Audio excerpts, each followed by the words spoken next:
Okay, picture this. Warm summer evenings, historic courtyards, maybe bathed in a soft glow, and just incredible music everywhere. If that paints a nice picture for you, then you're definitely in the right place for today's deep dive. Sounds idyllic. It does, doesn't it? We're heading to Innsbruck, focusing on how it becomes this really vibrant music hub in the summer. Yeah. Specifically, we're looking at two festivals. Right. Two key festivals that are quite distinct, but also complement each other really nicely. Exactly. So our mission really is to unpack the Innsbruck Promenadenkonzerte and the Innsbruck Festival of Early Music, see what they offer, what makes them special. And the sources we've got give us a great shortcut, to understanding why these are such highlights. Yeah, they really do. What's quite fascinating, I think, is how you have these two major events in the same city, almost back to back, and they offer such different experiences. One is, very broad, very accessible across genres, and the other is a really deep dive into a specific historical period.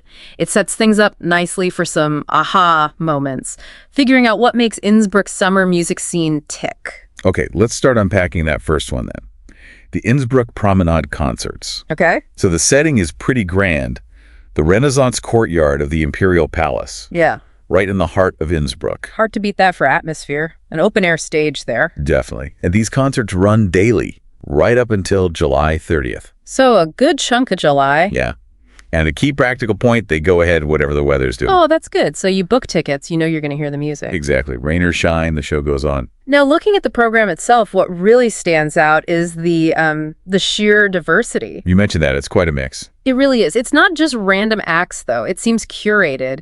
You've got international orchestras playing alongside top Austrian groups. Okay.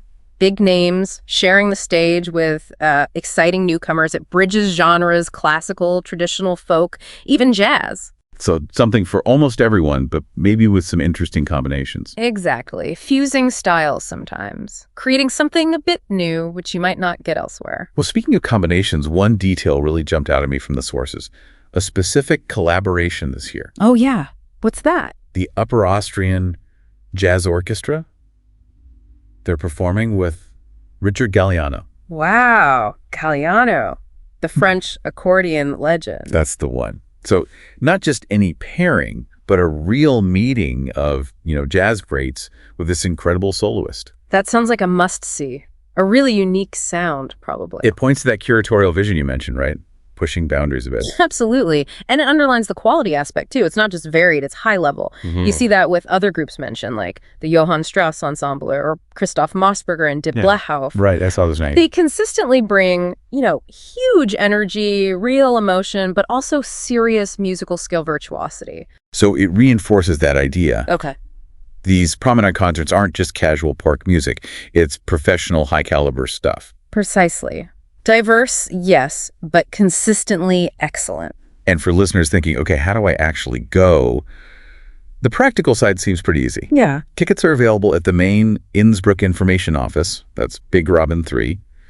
Or you can just get them at the venue from 2 hours before the concert starts. Okay, the evening box office. Right. Or just book online beforehand. Simple enough. Very convenient. And, thinking about that whole experience, if you are there, the sources mention the benefit of staying nearby. Makes sense. Walk back after the concert. Exactly. Places like Hotel Sailors are highlighted because they're just a short walk from the Imperial Palace. Right. So you get that mix of, traditional comfort, a bit of peace and quiet, but you're still right in the center. Makes relaxing after the music really easy. Nice. Okay, so that's the promenade concerts running until July 30th, but then almost immediately. Right. The music doesn't stop. Just days later, the next big event kicks off. It keeps the city buzzing, doesn't it? It really does. And this is where we shift gears quite significantly. To the Innsbruck Festival of Early Music. Exactly. Running from July 25th to August 31st, 2025.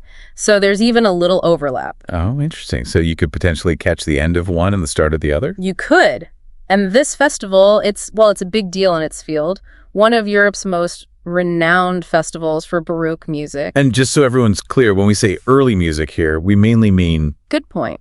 Primarily music from the Renaissance and Baroque periods. So think roughly composers up to the mid-1700s like Bach, Handel, Vivaldi, Okay. and often with a focus on historically informed performance, trying to recreate the sound of the time, sometimes using period instruments. Got it. And the program reflects this focus. Deeply, you'll find full opera productions. Baroque opera is a cornerstone, but also more intimate workshop concerts, and even some open-air events, too, all centered on that historical period. It sounds rich, but definitely more specialized than the Promenade concerts. Absolutely. And this year, they have a theme that sounds really intriguing. Who pulls the strings?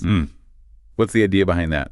Well, it seems it's designed to spark a conversation, a dialogue between the historical music itself and how we interpret it today. Ah, so not just playing old music, but thinking about its relevance now. Precisely. It pushes performers and the audience to think about, how do these centuries-old works still speak to us?